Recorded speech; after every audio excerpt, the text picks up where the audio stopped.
അപ്പം ഞാനത് സത്യത്തിൽ ഞാനിവിടെ ഞാൻ ശരിയാണെന്ന് പറയുന്നില്ല, കാരണം എൻ്റെ 10 തെറ്റുണ്ട്.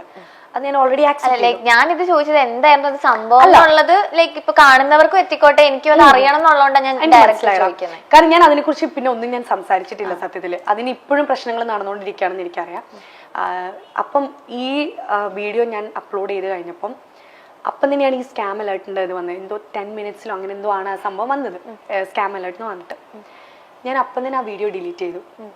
സത്യത്തിൽ ഞാൻ ഒരിക്കലും ഒരാൾക്കൊരു റോങ് ഇൻഫർമേഷൻ കൊടുക്കണം എന്ന് വിചാരിച്ചിട്ട് ഒരു വീഡിയോ ഞാൻ എൻ്റെ യൂട്യൂബ് ചാനലിൽ എൻ്റെ ഇൻസ്റ്റഗ്രാമിൽ ഞാൻ ഇട്ടിട്ടില്ല. പിന്നെ പൈസക്ക് വേണ്ടി എന്തും ചെയ്യണം എന്ന് എനിക്കില്ല. എനിക്ക് ഒരുപാട് വീഡിയോകൾ എനിക്ക് വന്നിട്ടുണ്ട്.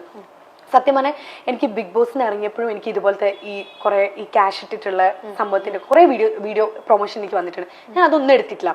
ഇതാണെങ്കിൽ പോലും ഞാൻ അതിലെവിടെയും ഞാൻ ഒരാളോട് ക്യാഷ് ഇൻവെസ്റ്റ് ചെയ്യണമെന്നോ അങ്ങനെയൊന്നും ഞാൻ ഇതിൽ പറയുന്നില്ല. ഇങ്ങനൊരു വ്യക്തി ഉണ്ട്, ഈ വ്യക്തിൻ്റെ അടുത്ത് നിങ്ങൾക്ക് ഇത് ചെയ്യാൻ താല്പര്യം ഉണ്ടെങ്കിൽ നിങ്ങൾ ഈ വ്യക്തിനെ കോൺടാക്ട് ചെയ്താൽ, അത് ഇൻസ്റ്റഗ്രാമിൽ മെസ്സേജ് അയച്ചാൽ അവർ ഹെൽപ്പ് ചെയ്യും. അത്രയും ഞാൻ അതിൽ മെൻഷൻ ചെയ്തു. അത് ഞാൻ സ്കാം ആണെന്ന് പറഞ്ഞപ്പോൾ തന്നെ ഞാനത് ഡിലീറ്റ് ചെയ്തു. കാരണം എനിക്കൊരാൾക്കൊരു റോങ് ഇൻഫർമേഷൻ കൊടുക്കണ്ട. ഓക്കെ, ഇതിൽ സത്യത്തിൽ പറ്റിക്കപ്പെട്ടത് ഞാനും കൂടിയാണ്. ഇപ്പം ഇതിൽ ക്യാഷ് ഇൻവെസ്റ്റ് ചെയ്തു എന്ന് പറഞ്ഞിട്ട് ഇപ്പോൾ ഒരു വ്യക്തി വന്നിട്ടുണ്ടല്ലോ ഈ ഒരു ഇതിൽ. അപ്പം അവരെങ്ങനെ ഞാൻ എത്രയാണോ ഇതിൽ എമൗണ്ട് പറഞ്ഞാൽ എനിക്ക് ആ എമൗണ്ട് കംപ്ലീറ്റ്ലി എനിക്ക് കിട്ടിയിട്ടില്ല സത്യത്തിൽ. ഈ ഇത് ചെയ്തതിന്റെ എനിക്കത് പ്രൊമോഷൻ ചെയ്ത എനിക്കത് വേണ്ടതാണ്. കാരണം ഞാൻ നേരത്തെ പറഞ്ഞ പോലെ എനിക്കൊരു തെറ്റായ ഇൻഫർമേഷൻ എനിക്ക് ഒരാൾക്കും കൊടുക്കണ്ട. ഞാൻ അന്ന് പറഞ്ഞിട്ടുണ്ടായിരുന്നു ഞാൻ കേസ് കൊടുക്കും. കാരണം എനിക്കും കൂടെ അറിയണം ഇതെന്താണ് സംഭവം, ഇതാണ്. കാരണം ഞാൻ ഇന്ന് പറ്റിക്കപ്പെട്ട പോലെ വേറൊരാൾ നാളെ പറ്റിക്കപ്പെടരുത്. ഇപ്പൊ ഇവര് പറഞ്ഞു 13,000 രൂപ അതൊരു ചെറിയൊരു പൈസയല്ലേ, അത് ദിൽഷയ്ക്ക് കൊടുത്തൂടെ എന്നൊക്കെ ഒരുപാട് വീഡിയോസിൽ ഇപ്പൊ പറഞ്ഞു. 13,000 രൂപ ഒരു ചെറിയ പൈസയാണോ? അല്ല, ഒരിക്കലല്ല. ഞാൻ ജനിച്ചത് വായിൽ സ്വർണ്ണക്കരണ്ടി കൊണ്ടോ അല്ലെങ്കിൽ വെൽ സെറ്റിൽഡ് ഫാമിലിയിൽ നിന്നൊന്നും ജനിച്ച ഒരാളല്ല. 1 രൂപയുടെ വില പോലും എനിക്ക് നന്നായിട്ട് അറിയാം. ഒരുപാട് സ്ട്രഗിൾ ചെയ്തിട്ടാണ് ഞാൻ ഇവിടെ വന്നത്. ഓക്കെ, ഈ 13,000 രൂപ എന്നെ സംബന്ധിച്ചിടത്തോളം വലിയ തുകയാണ്. ഞാൻ ഒരുപാട് കഷ്ടപ്പെട്ടിട്ട് ഉണ്ടാക്കുന്ന പൈസയാണ് ഈ 13,000 രൂപയും. എനിക്കത് അവർക്ക് കൊടുക്കുന്നതിൽ എനിക്കൊരു വിഷയമില്ല. ഈ ക്യാഷ് ഇട്ടു എന്ന് പറഞ്ഞ വ്യക്തി ഞാനൊരു ക്ലാരിഫിക്കേഷൻ വീഡിയോ ഇട്ടുണ്ടായിരുന്നു. അത് ഞാൻ ആ വീഡിയോ ഇട്ടൊരു 10-15 മിനിറ്റിനുള്ളിൽ ഞാൻ അത് ഡിലീറ്റ് ചെയ്തു.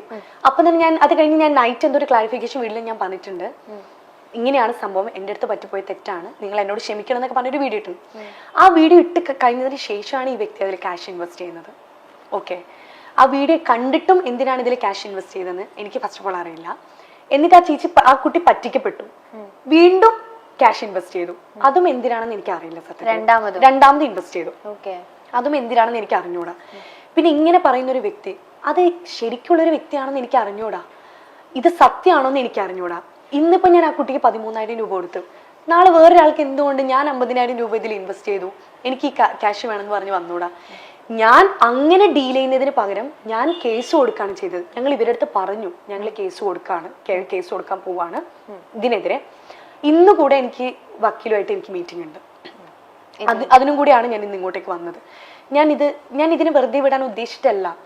എൻ്റെ അടുത്ത് എൻ്റെ അഡ്വക്കേറ്റാണ് എൻ്റെ അടുത്ത് പറഞ്ഞത്, ഈ പറഞ്ഞ വ്യക്തിക്ക് ക്യാഷ് കൊടുക്കരുത്, ഈ കേസ് എന്താവും എന്ന് ഞാൻ പറഞ്ഞതിന് ശേഷം മാത്രമേ ഈ ക്യാഷ് കൊടുക്കാൻ പാടുള്ളൂ, അല്ലാത്ത പക്ഷെ ക്യാഷ് കൊടുക്കരുത്. എങ്ങനെ മനസ്സിലായേ? അതായത് ആ വീഡിയോ റിമൂവ് ചെയ്തതിന് ശേഷമാണ് ഇത് ഇൻവെസ്റ്റ് ചെയ്തതെന്നുള്ളത് ആ കുട്ടി പറഞ്ഞു. നമ്മളെടുത്ത് കോൾ ചെയ്തിട്ടുണ്ടായിരുന്നു, എന്റെ അനിയത്തിനെ വിളിച്ചിട്ടുണ്ടായിരുന്നു.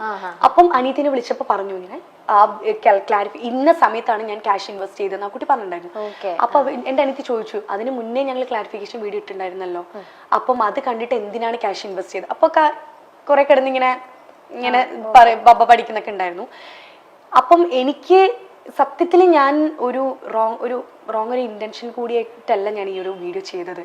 ഞാൻ ഒരാളടുത്തും എനിക്ക് ഒരു കാര്യം പറഞ്ഞ് ഇവര് ഇട്ടെന്ന് പറയുന്ന ക്യാഷ് അത് എന്റെ അക്കൗണ്ടിലോട്ടല്ല വരുന്നത്, അത് പോകുന്നത് ആ വേമിക എന്ന് പറഞ്ഞ കുട്ടിയുടെ അക്കൗണ്ടിലോട്ടാണ്. എനിക്കിതിൽ ഒരു ഉപകാരം കിട്ടാൻ പോകുന്നില്ല. ഇവർ ആര് ക്യാഷ് ഇട്ടാലും ഇവർക്ക് ഇനി ഡബിൾ അടിച്ചാലും അത് അവർക്ക് അടിക്കാൻ പോകുന്ന ക്യാഷാണ്, എനിക്കല്ല. അപ്പം ഞാനപ്പം ലൈക്ക് എൻ്റെ അഡ്വക്കേറ്റ് എൻ്റെ അടുത്ത് പറഞ്ഞു ക്യാഷ് ഒന്നും ഇപ്പം കൊടുക്കരുത്, കേസ് നമുക്ക് എന്തായി അറിഞ്ഞതിന് ശേഷം മാത്രം അവർ പറയുമ്പോൾ ചെയ്താൽ മതി. അതുകൊണ്ടാണ് ഞാൻ അതിനെ അങ്ങനെ ഡീൽ ചെയ്തത്. അല്ലാതെ ഇത്രയും പ്രോഗ്രാം ചെയ്യുന്നില്ലേ, ഒരു 13,000 രൂപ കൊടുത്ത് ആ കേസ് അങ്ങ് ഒതുക്കിക്കൂടെ എന്നൊക്കെ എൻ്റെ അടുത്ത് പലരും മെസ്സേജ് അയച്ചിട്ട് ഇതാക്കിയിട്ടൊക്കെ ഞാൻ ചോദിച്ചിട്ടുണ്ടായിരുന്നു. 13,000 രൂപ ഒരു ചെറിയ തുകയല്ല, അതൊരു വലിയ തുകയാണ്. ഈ കേസ് എനിക്കത് കൊടുക്കുന്നതിൽ എനിക്ക് വിരോധം ഉണ്ടായിട്ടല്ല. എനിക്കറിയാത്തൊരു വ്യക്തി ആ 13,000 രൂപ ഇട്ടിട്ടുണ്ടോ, അല്ലെങ്കിൽ ഇത് സത്യമായിട്ടുള്ളൊരു സംഭവമാണോ, ഒന്നും എനിക്കറിയില്ല.